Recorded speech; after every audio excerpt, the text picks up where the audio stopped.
Hi everybody. All right, so today we are going to talk about taking the papers out. So I've shared a few photos on the Facebook groups that I'm a part of showing, my final steps of getting this together, and I finally have section together. But I had a few questions about taking the papers out and if I took them out early, when I'm going to take them out, how to take them out. So we'll talk about all of that in the video. So as I have mentioned, let me zoom out a little bit. I put together this quilt 2 sections at a time. So if we're, let me see the best way.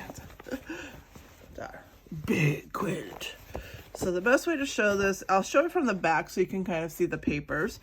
So this is one tumbling block here, and this is another one. So these are the 2 rows, kind of like this. So when I put these together, I could potentially take out some papers, but not a lot, because although this diamond, so what you want, let me start at the beginning. Real life here, guys. So the theory when taking out papers is you only want to take out papers when they are completely surrounded. So in theory, this particular diamond right here is completely surrounded. It's got 1, 2, 3, 4 pieces around it.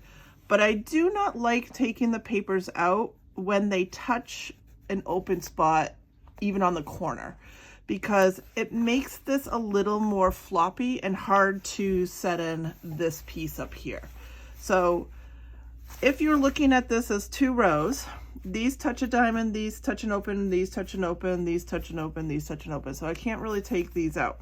So really the only ones of 2 rows is I could take out would be like these 3 actually, because even these end ones I can't take out. So there's really no point to doing that when I just have my 2 rows, okay? So then the next option is once I finish all my pairs of 2 rows, I get them set together in 2 rows of 4. So I don't know if I can get all 4 on the screen at once. You might see a little bit of my camera here, but 1, 2, 3, 4. Are they all on there? I think they're all on there. So that would be 4. So then obviously I have quite a lot more papers that I can take out. But at this point, I'm making 3 sets of 4 and then just attaching them all anyways. So it just doesn't make sense to stop and take the papers out in order to do this. Now, granted, when I put the 2 sets of 6 together, it might have been nice to have the papers out of the smaller section so it wasn't quite so bulky. But it was really just that first seam that was a little bit tough because it was heavy on both sides. But just use clips and magnets to kind of get it all there and you'll be fine. It really wasn't as, terrible. So I decided to wait until the section is done to take the papers out. Just seems the most efficient way to do it, because even if I had taken out of the separate sections, I'd have to come back and take out the middle when I sewed it together. So at this point, I'll take the papers out and I'm not going to touch this section again until all 6 sections are done. So I'll take the papers out. I might even iron it. I'm not usually an ironer, but there's a lot of little swirls on these, which are so pretty. Speaking of, look at that little swirl. And it'd be nice to get them ironed and flattened and let it sit for, the year. It's basically what it's going to sit for, because my last section won't be done until the block of the month is done. So it'd be good to, excuse me, starch it and then get it ironed down. So maybe I will show that in this video as well. But we are going to go ahead and start with taking the papers out. So the methodology that I talked about for taking the papers out pretty much applies to any English paper piecing quilt you're working on. And you can decide if you want to take your papers out as you go, if you want to take them out at the end, if you want to take them out after a certain stopping point. So like I said, for this particular quote, I have decided that I'm going to take my papers out once the whole section is together, but I will take it out for that so that I can easily fold it up and store it away for the amount of time that it takes me to finish all the pieces. When I did Queen of Diamonds, I left all the papers in until I did the first sashing, and then the first sashing held everything together and I took out all of the internal pieces then. So again, it's different for every single quilt, but the biggest thing you want to do is, like I said, is you only take out papers that are completely surrounded And my suggestion, which I learned with Queen of Diamonds, because I was taking papers out a little early, my suggestion is, again, if you have a tip that touches an open area, don't take out these papers, because it really makes this pretty floppy, and it kind of puts strain on the seam in the middle here when you do that. So basically, the first row is going to stay in because I haven't attached another row to it yet. So the next spot we're going to come down is going to be here. So again, this cream is going to stay in because it touches out here.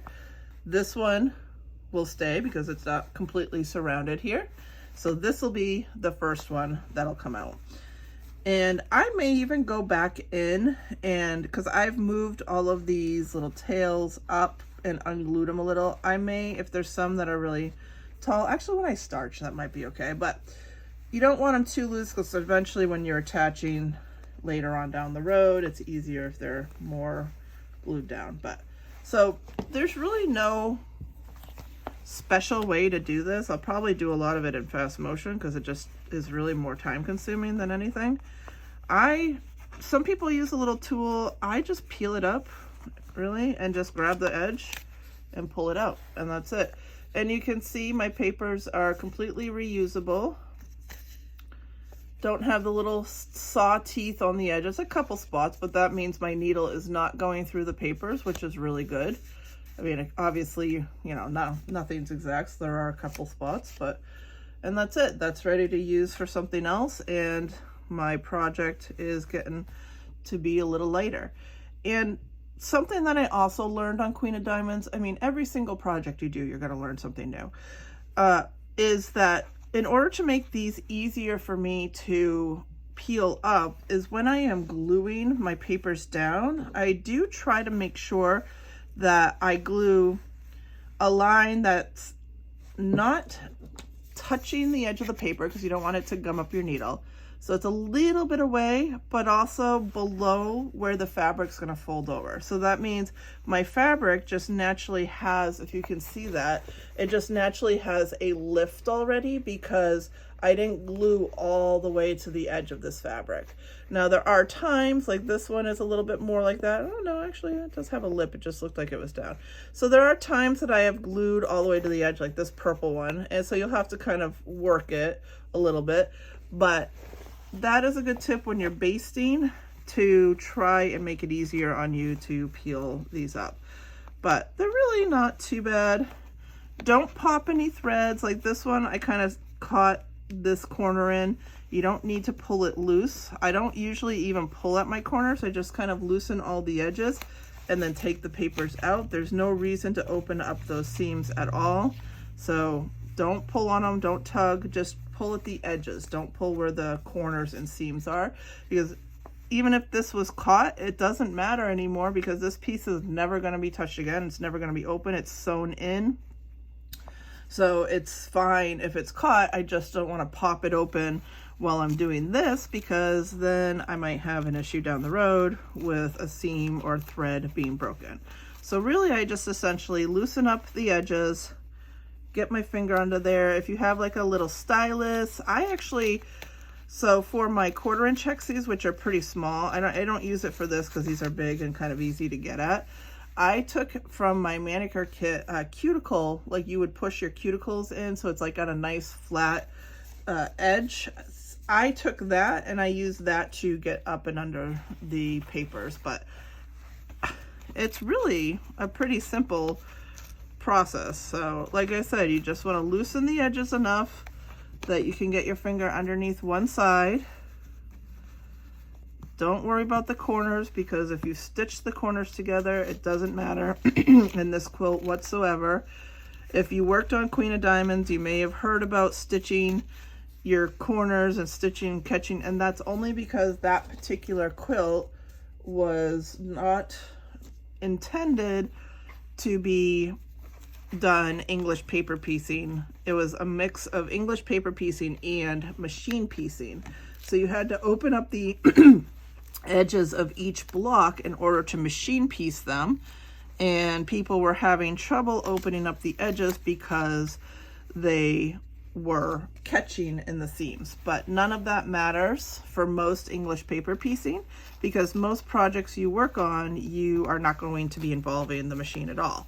And I was very grateful actually for Queen of Diamonds that they came out with EPP papers, because I don't really enjoy being at my machine at this point in my life. I'm not saying that there's definitely quilts that I do enjoy, and there's certainly some projects I actually probably will share on this channel that are machine. I have a really good method for doing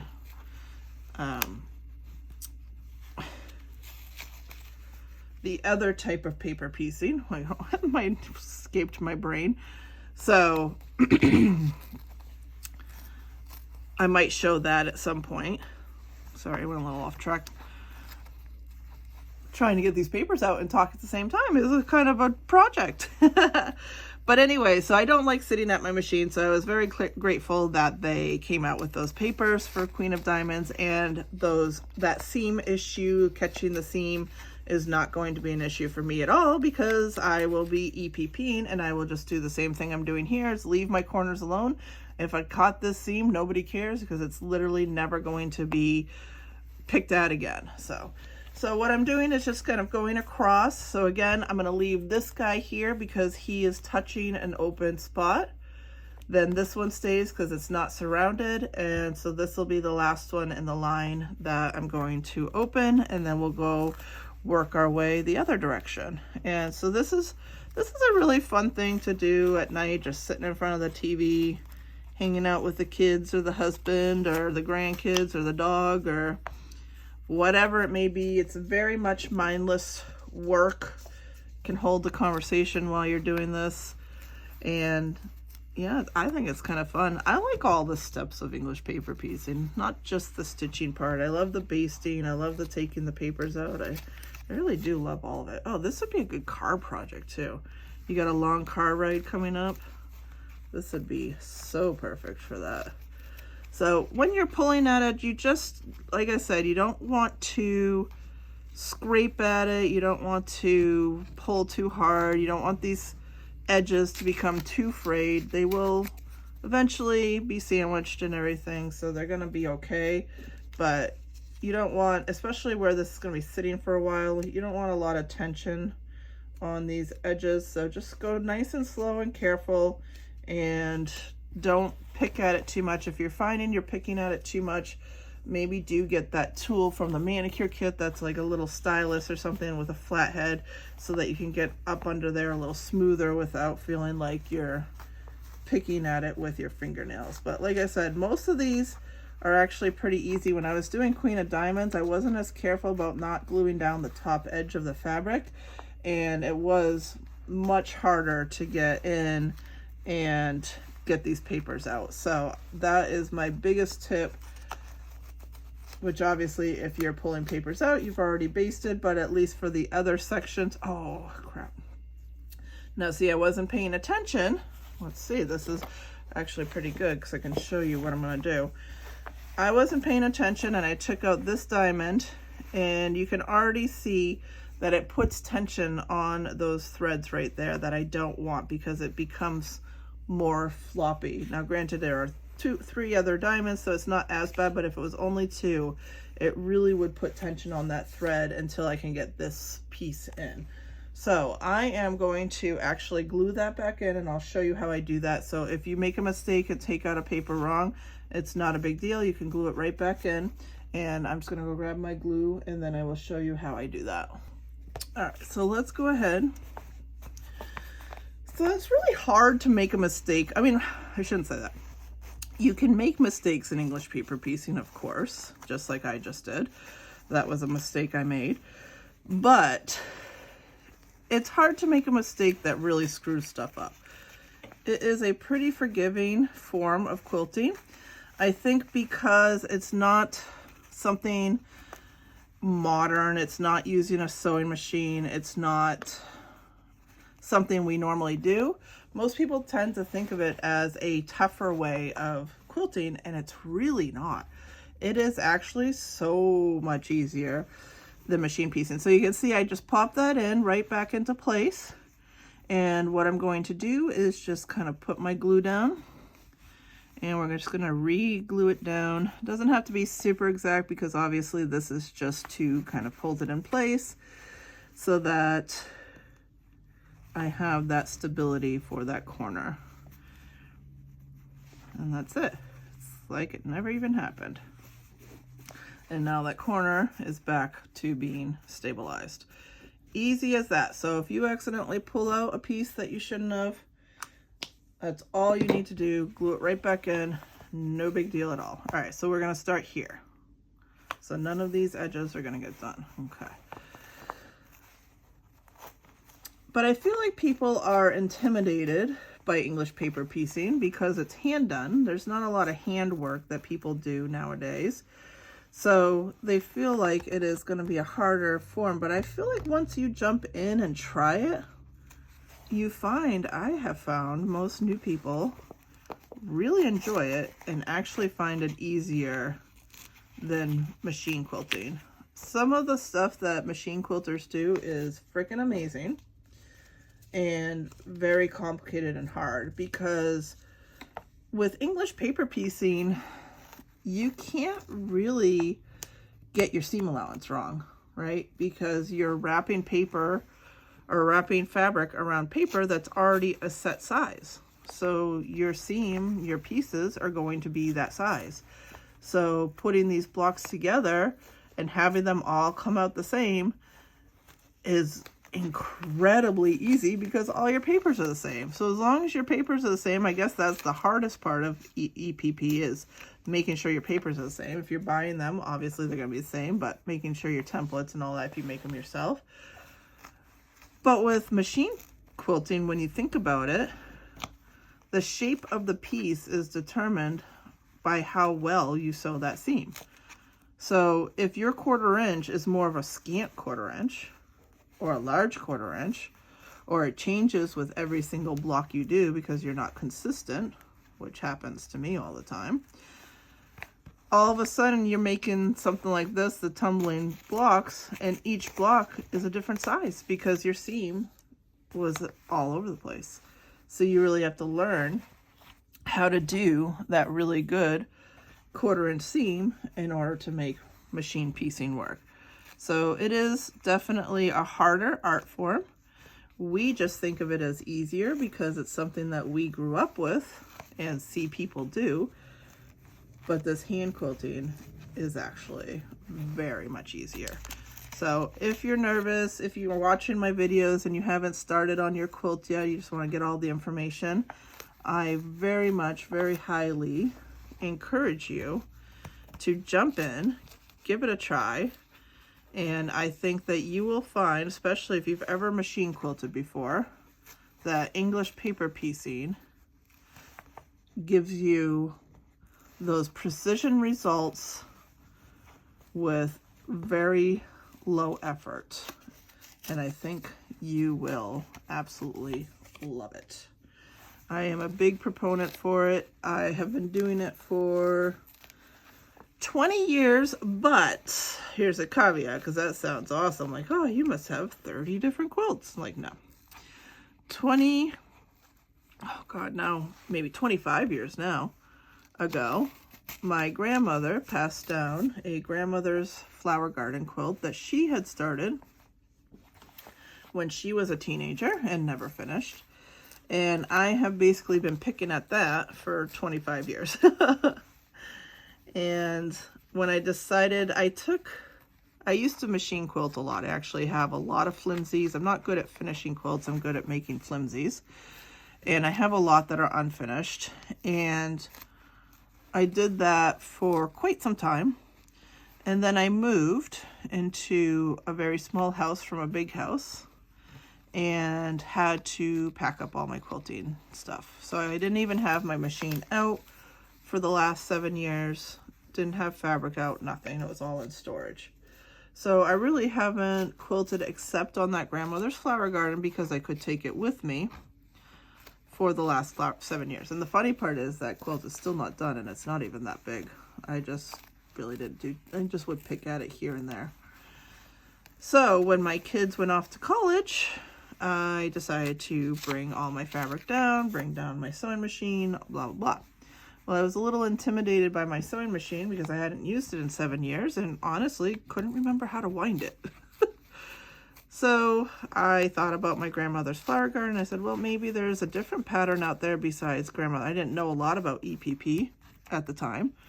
Definitely more about machine piecing. And I said, maybe there's a more complicated pattern out there I could do that would be kind of fun. And so I literally Google searched complicated English paper piecing patterns. And this was about a year ago. And the first thing that came up was, well, maybe not the first, but one of the things that came up in that search was the Queen of Diamonds. And it had already been being sold for about 6 months before that, and technically should have been sold out because they were, I think that was, well, so we did a year, so our last shipment comes this month, March, so it must have been last February. And they had already been pre-selling it since, I think, September of the previous year. And so really there shouldn't have been anything available because they were starting to ship next month.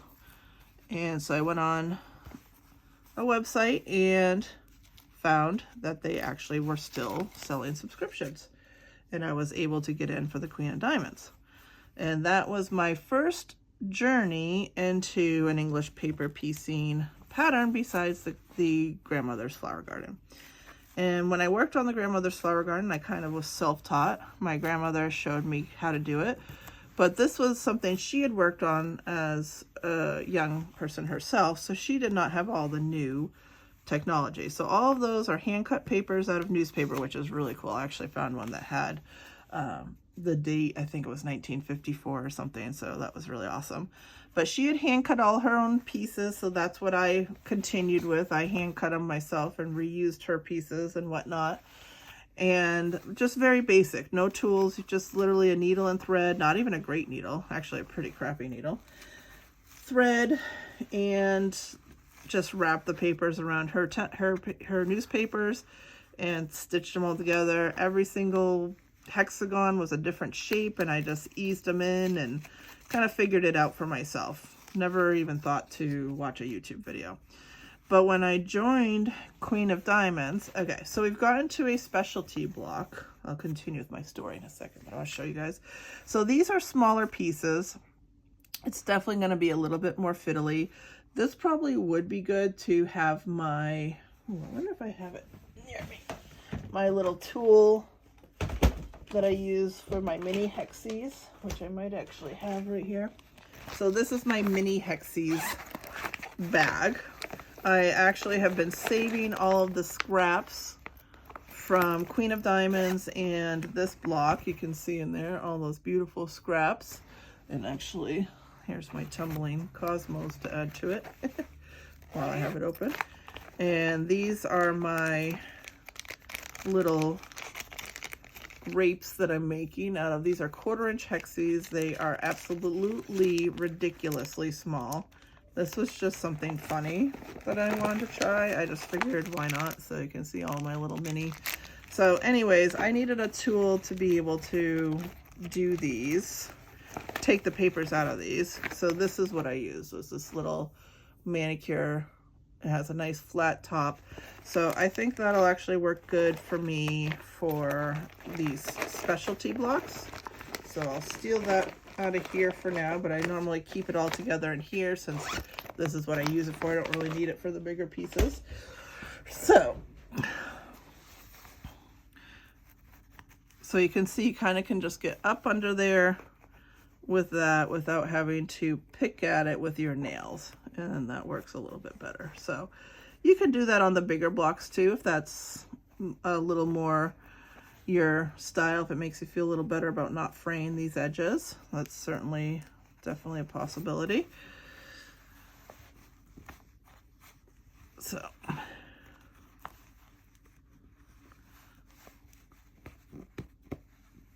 you're gonna get a little bit of fraying just because you are trying to get up under there. And then I can again use this tool maybe You can go from the back and push too. If you can see that, if I go from the back and push, that gives me a little gap. And this one is glued down pretty good. I think I was a little zealous with the glue on these small pieces, so I might have to keep that in mind in the future, but okay. So again, I can keep that piece, it's in good shape, and then I'll probably, like I said, starch this so that it lays flat again. So we'll just keep going on that.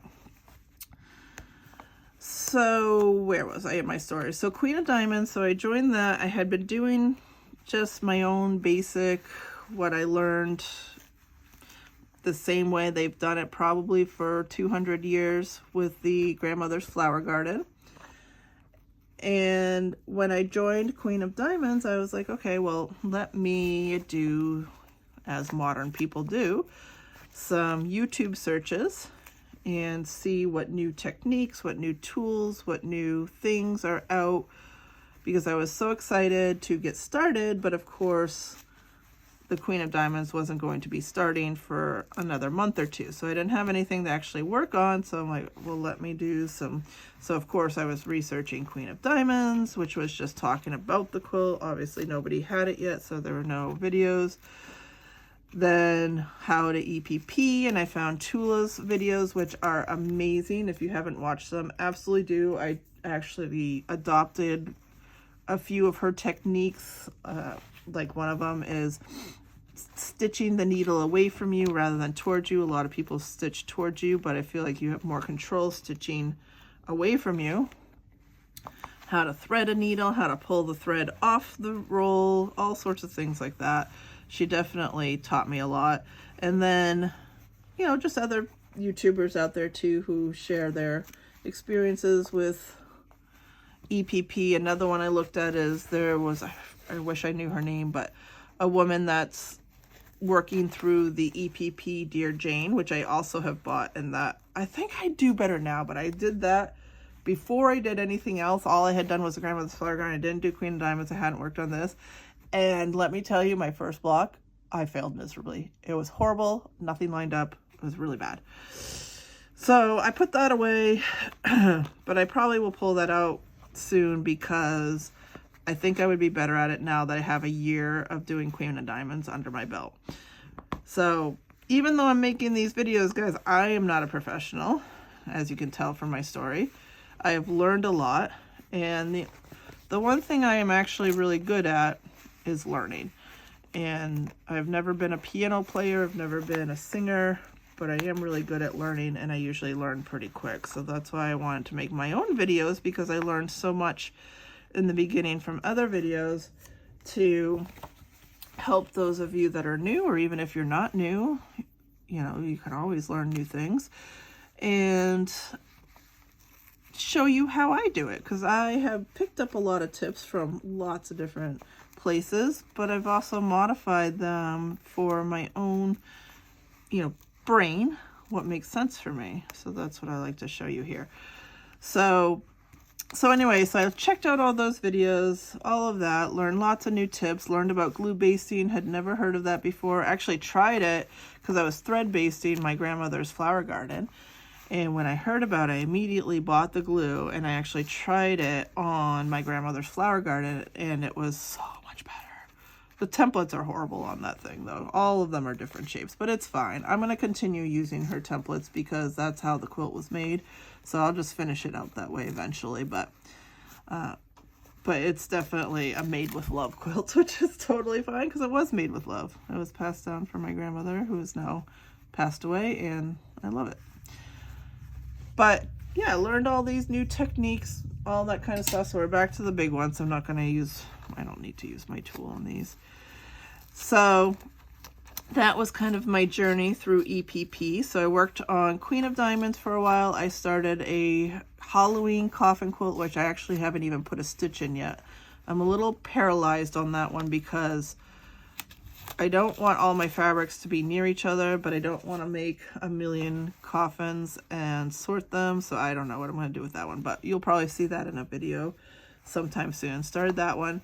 Started the Dear Jane, which I immediately put down after one block because I did such a bad job of wrapping those little papers. I think I would do better now, but didn't know enough at the time. What else have I started? I did the 1/4" hexies, and of course now I'm working on this Tumbling Cosmos. So that has been my journey through EPP thus far. And I am constantly learning. I actually have some new techniques that I'm going to, not techniques, but new ideas on how to base some of these specialty blocks in this quilt, because I do it once, go through all the steps, stitch it, take the papers out, and then I look at it all and I say, you know, the way I basted that didn't really make sense. I'm going to base these a different way. And so I want to show you all of those steps too, but don't be afraid to change things up. You know, I have some good ideas, and if you want to use them, I definitely encourage you to do so. But you can take my ideas and then make them your own too. And kind of the point is, what do they say, like, give a man a fish, he'll eat for a day. Teach a man to fish, he'll eat for life. And that's kind of how I think of this, is you're here to get tips from me because hopefully I have some ideas, especially from somebody that maybe isn't quite so polished, just like you might not be. And then you take those tips and form them into your own tips. And maybe one day you'll share your tips with the next person and whatnot. So hopefully that's what you get out of this video. I know I've been long-winded. I figured I'd do a little chatting while I'm doing these papers.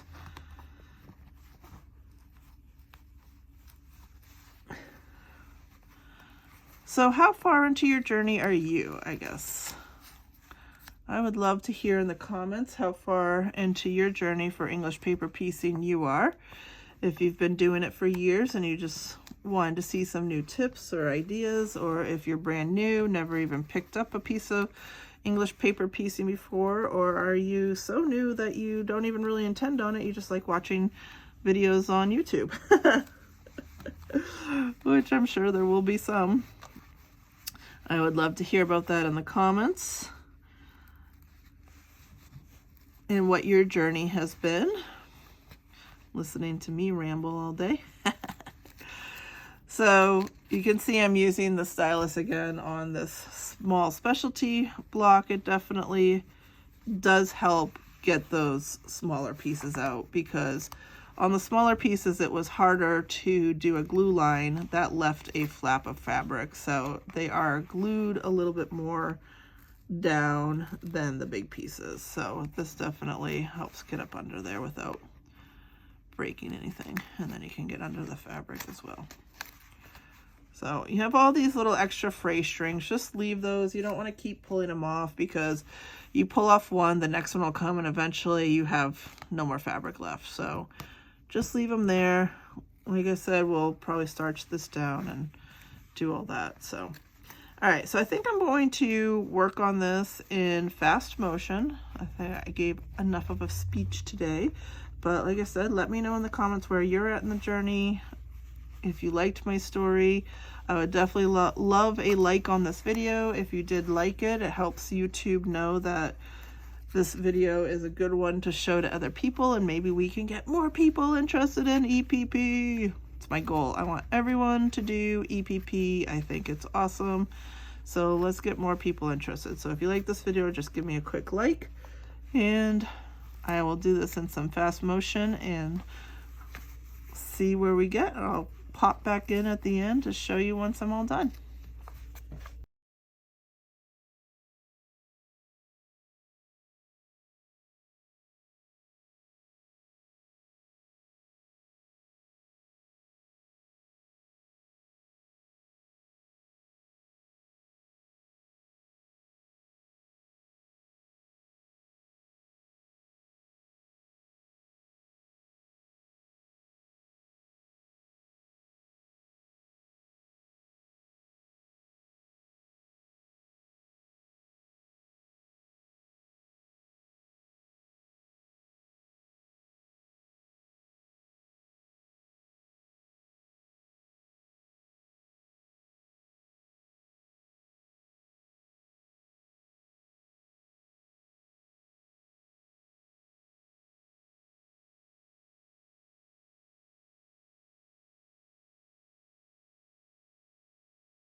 Okay, so all of our papers are out. So again, the only papers I left in are the ones that are along the edges. So if they don't have a stitched edge, so if it's an open edge, obviously you're going to leave those so that you can stitch in the next line.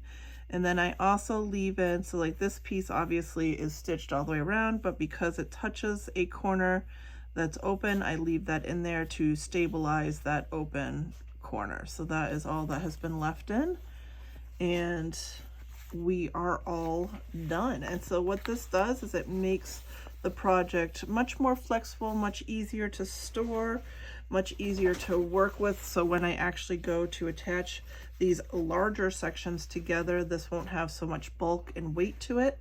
And it also gives me the opportunity to possibly reuse these papers. They do look a little beat up because they've been folded and this, that, and the other thing glued on, but they are absolutely 100% reusable, which is actually good because I have an idea for my borders that will involve probably reusing these papers instead of using the border papers that came with the kit. So we'll see how that works out. That'll be another video. But yeah, it's looking good. Makes everything look a little softer on the front. Those stitches get buried in a little better. They'll settle in even more with time, and really nice looking and soft and ready to be stored away for a year. So we'll be on to the next section. This is the end of this section. Looks really good, and hopefully this video helped you with those papers. If you do have any questions about taking papers out or anything at all, really, feel free to comment below. And if you haven't already subscribed to my channel, make sure you do so. I do post these videos pretty sporadically, so YouTube should alert you when I post a new one if you subscribe to the channel.